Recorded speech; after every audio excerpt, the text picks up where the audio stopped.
Hi guys! So it's 8:43 a.m. Wow! Ang aga pala! Pero pupunta na tayo ng district kasi yung P2P is inahabol natin ng 9 a.m. Hinahabol? Habol pa to sa palagay na to. Pero, ayun. So, our agendas today are just council. Council lang talaga. May aayusin lang tayong requirements for the council. Tapos, ko alam kung may extra pa ba akong gagawin, pero feeling ko kakain ako. Kain na naman. Pero ayan. Come with me to do my errands today. Errand, kasi isa lang naman nga siya. Hindi ko pa alam kung anong plano ko sa buhay today. So, bye!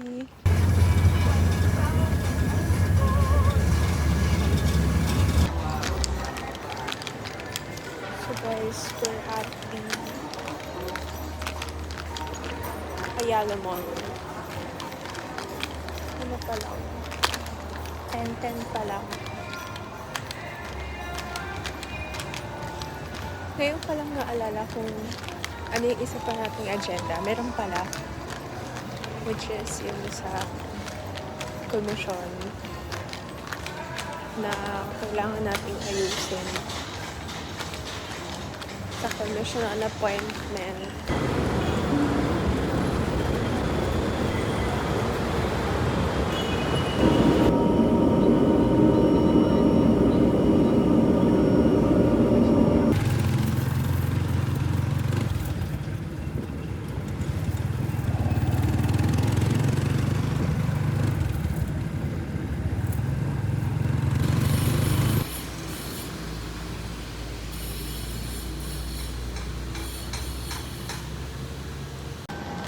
So, once again, we're here at the RTU na. Diretso na tayo ng office. Okay, medyo madami pa ng tao ngayon. Nahiya ako bigla. Ang daming tao.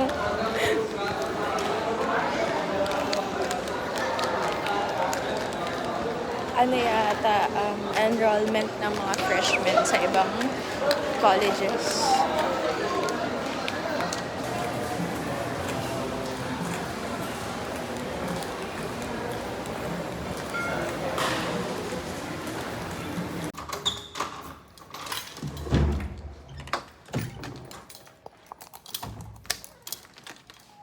We're at the office. So, tayo lang yung nandito as of now. Hindi ko alam kung pupunta ba si Grace Hill. Ayos lang tayo kasi ang init. Suffer.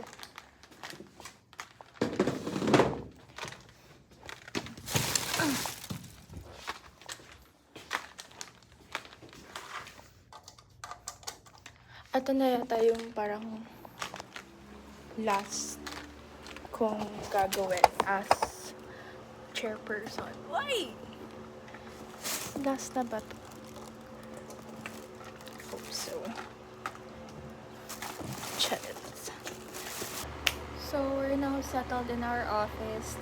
Kailangan ko lang ayusin yung mga bagay-bagay na papers and such kasi medyo marami talaga tayong aasikasuhin today kasi magpapasa tayo sa aming office, sa higher office sa amin ng requirements before our term ends. Yes. Last task as an officer here in the council. Tuwang-tuwa.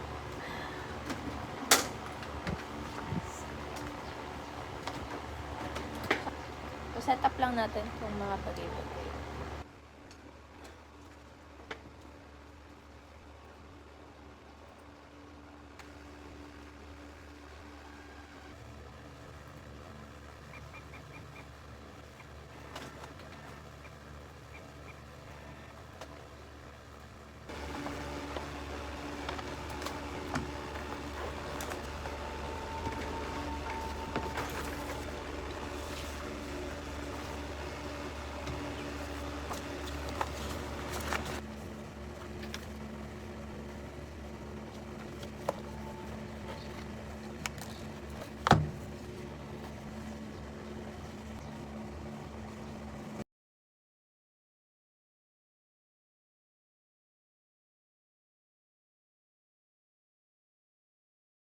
So, we're done with the paperwork sa loob ng office.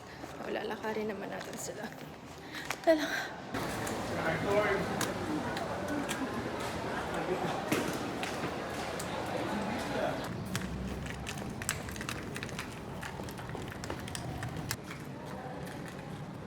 We're almost done doing this stuff. Amazing.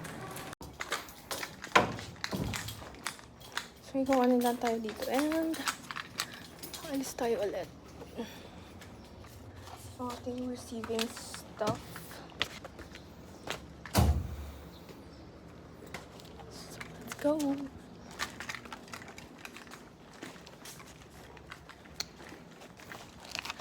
Kung naman tayong SSC ulit.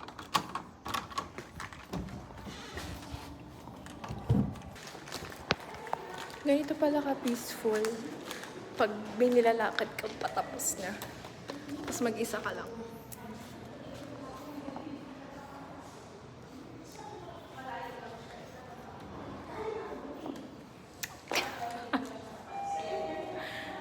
Hey guys! So, tapos na yung agenda natin today. May pinakabo lang na bago. Kaya, may pupuntahan tayo ulit na offices. Pero matapos and then, aalis na tayo. So, ano pa lang ngayon? 2:50. Tapos nag-check ako ng cinema kanina. And, yung parang gusto kong panoorin is around 5:45 p.m. pa siya.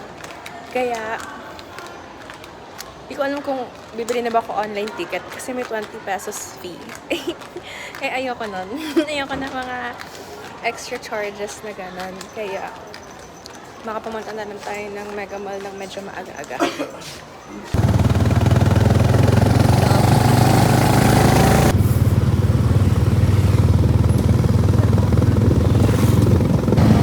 Hi guys! So, sobrang lapit. So ngayon, nasa Shaw na tayo and it's 4:42 p.m. Punta na tayo ng Mega Mall kasi nag-book ako around kaninang 4 p.m. Kasi manonood tayo ng sine alone. Finally, matatanggal na natin sa ating bucket list ang manood ng sine mag-isa. Sana lang maganda yung yung napili kong movie. May title ngayon, hindi ko matandaan kung ano yun. So, let's see.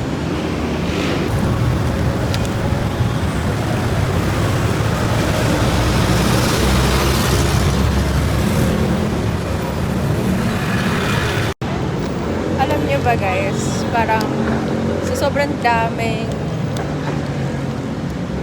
palabas ngayon sa sine, nahihirapan akong mamili kung ano yung papanoorin ko kasi sobrang arte ko.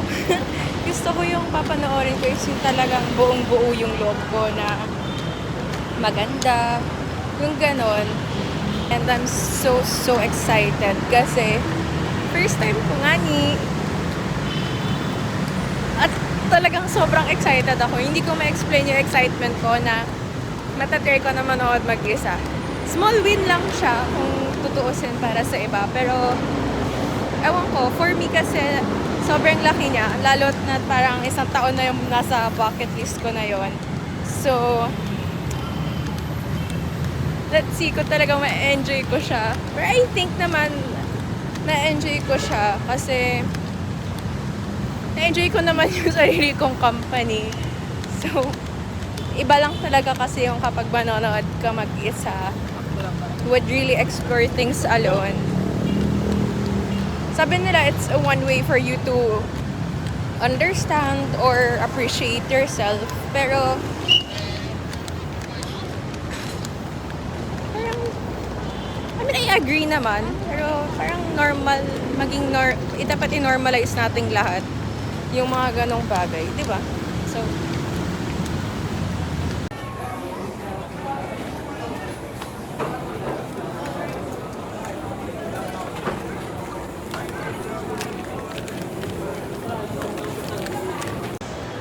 dahil 4:56 pa lang, kukunin lang natin yung ticket natin. And then, mag-i-stay na rin tayo doon.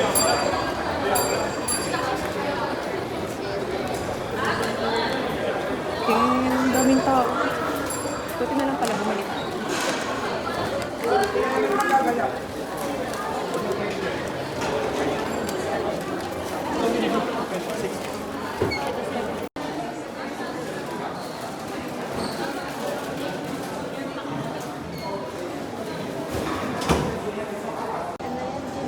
nakapila na tayo guys. 5:02 pa lang. Pero may pila na kasi dito. Like, yung iba namin mga kasama manonood. Tapos, medyo kinakabahan na ako kasi lumabas ako sa list ng cinema na magayang mata. Hanggang ngayon, hindi ko pa rin alam kung anong title ng papanoorin namin. Waiting ako.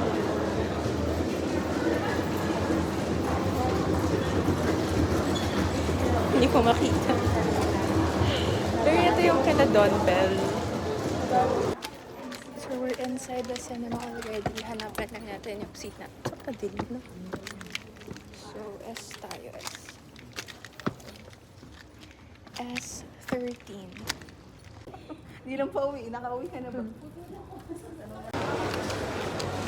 Okay, good thing na hindi naman namamagay yung mata natin. So, tapos na tayo manood ng sine. And I'm walking palabas na ng mall. And the experience of watching alone is fine. Walang bago. Parang alang rin may mga kasama. Kasi may mga kasama ka naman talaga sa loob ng sine. Unlike na lang talaga kung parang last show ka or kung mag-isa ka lang talaga. Pero hindi naman. Sobrang dami rin talagang tao. Siguro rin kasi yung time. And then yung day na napili ko is medyo madami yung tao. And bago lang rin kasi yung movie. And about the movie that I've watched, yung Tayo sa Wakas. Pina-process ko pa siya actually. Oo. Medyo deep yung movie niya, pero wala, speechless ako actually. Pero pina-process ko pa rin talaga siya.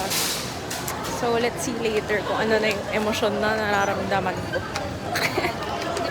So, hindi ko na pala natapos yung pag-review ko doon sa movie ng Tayo sa Wakas. Pero, i-recommend ko lang talaga siyang panoorin nyo.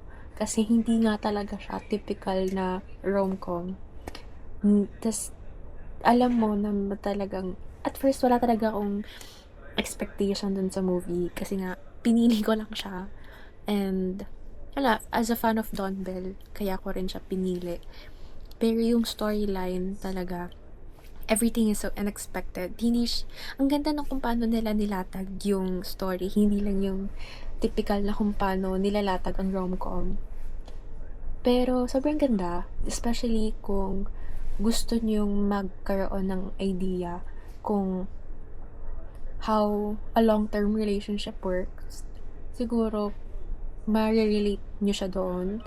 And sa mga tao namang galing or nasa long-term, pwede rin kayo makarelate. Especially if, paano pa, kapag nasa career building na kayo. Ganyan. Kasi, maganda talaga yung movie. For me, maganda siya. Like, relatable naman siya. And, grabe, maganda. Like, super. Hanggang ngayon, 3 araw na yung lumipas. Inaano ko pa rin siya sa isip ko na, like, ini-encourage ko yung ate ko ngang manood kasi nga, maganda talaga siya. Especially if, siguro dahil nga fan kami ng Don Bell. Kaya, okay talaga siya. Pero, maganda talaga yung story. Hindi siya yung typical love story na inaano natin. And, ang ganda ng plot twist. Yes, di ba? May nabanggit na plot twist. Yan. Kaabang-abang siya. Kaya, you watch it guys hanggang nasa cinema pa siya. Yan. Bye!